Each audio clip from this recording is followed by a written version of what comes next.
Hi, this is Michael Gilboe, and I'm in the process of recording the second book in the Cleaner series, the sequel to Enter the Janitor. This one's called Maids of Wrath, written by Josh Vogt. I like to describe it as kind of like Men in Black, but only with janitors. So the book's going to be out shortly. I thought I'd give you a little peek into the process. And right now, I'm recording a scene where Ben is about to meet the antagonist of the book. So here we go. A side room held several autopsy tables, complete with the hoses and drains to wash away unwanted bodily fluids. Ben took this all in with a slow sweep. Fortunately, all but one of the occupants remained prone on their slabs. The doctor stood at the end of the row, hands at his sides, long fingers drumming his thighs. A stethoscope dangled from his neck, the metal diaphragm at the end making Ben think of a third eye glinting in the man's sternum. An ID tag hung around his neck, but Ben couldn't read the name from this distance, though it wouldn't be of any help if the original doctor had been disposed of. Ben curled his finger around the spray bottle trigger. "Hey, you doc. Here for my checkup. Got this real awful case of too many folks dying today, and I'm kind of thinking you're involved." The man glanced at the bottle, smiling mirthlessly. "You are a cleaner, I presume?" An inquisitive cock of the head. "Yes. Similar uniform. The insufferable arrogance is the same as I have encountered. The unfathomable sense of pride in your damnable work. Yowza! Talk about bad first impressions. How's about we start over and say hiya without slinging spit at each other already?" The man continued to rattle off observations. "Missing appendage? Amputated? Unconfirmed without closer observation. Impaired? Perhaps." Ben cleared his throat. "So, Doc, why'd you go scumwise? What's your beef with us you want barbecued so bad?"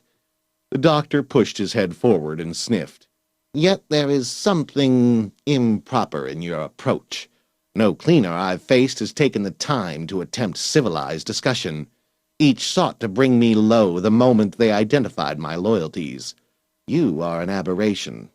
The smile returned, but with more of a shark's hunger to it. "You have also not moved since entering. Do you fear a confrontation? Perhaps exertion would expose a weakness." Ben brandished Carl. "Don't be getting your hopes up, bucko.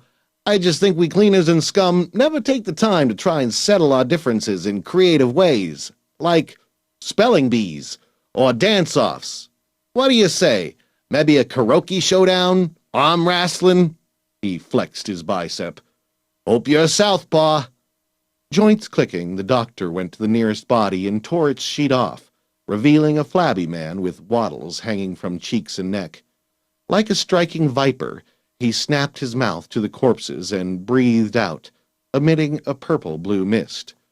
Ben clamped down on his rising nausea as the body's chest swelled, crackled, and squelched as the miasmic breath filled it. Just as fast, the doctor stepped back. For an instant, Ben saw the face Danny must have. Eyes devoid of humanity, lips and cheeks pulled back to expose desiccated tonsils and a shriveled tongue caged behind pointed teeth. He groaned as he recognized the nature of his foe. Fleshmonger. Should have figured. All right, I'm going to jump ahead a little bit now, and Danny, our heroine, and germophobic new cleaner, is with Lucy, who is one of the maids, and they are encountering mudmen, sort of zombies. Danny balked at the sight of living corpses, mouths and nose, blank flesh, dark eyes brimming with malice. She cried out as Ben hit the cabinets along one side and fell out of sight behind a table. Before she could rush to him, two monsters lurched her way. Lucy pushed Danny away from one corpse as it grabbed for her. Danny's survival instincts kicked in, and she jumped out of the way of another fist. She cracked her mop across the nearest creature's head, but she might as well have been trying to bludgeon a bowling ball into submission. The second corpse groped for Lucy, who darted past it.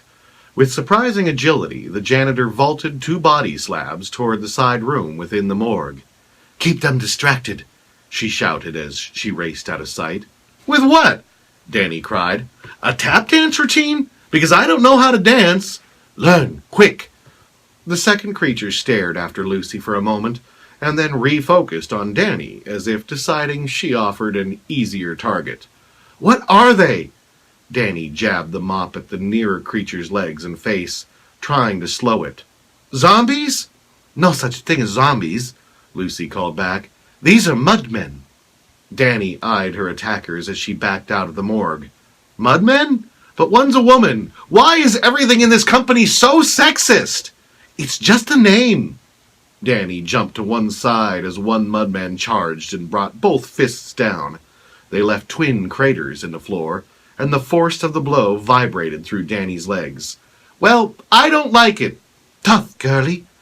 Glass shattered in the other room, followed by the sound of running water.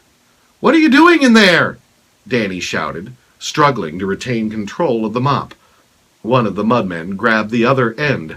She yanked, and the sponge popped off in the corpse's hands. "Washing my hands," came the calm reply. Danny's voice discovered a previously unknown octave. "You're what?" "Need the suds worked up well. Just hold on another second." The corpse grabbed the mop shaft and began working its way toward her, hand over hand. All right. Well, I hope you had fun watching a little bit into the making of Maids of Wrath, the second book in the Cleaner series and sequel to Enter the Janitor, which I also narrated. So again, that's by Vogt, and hope you enjoy. Thanks.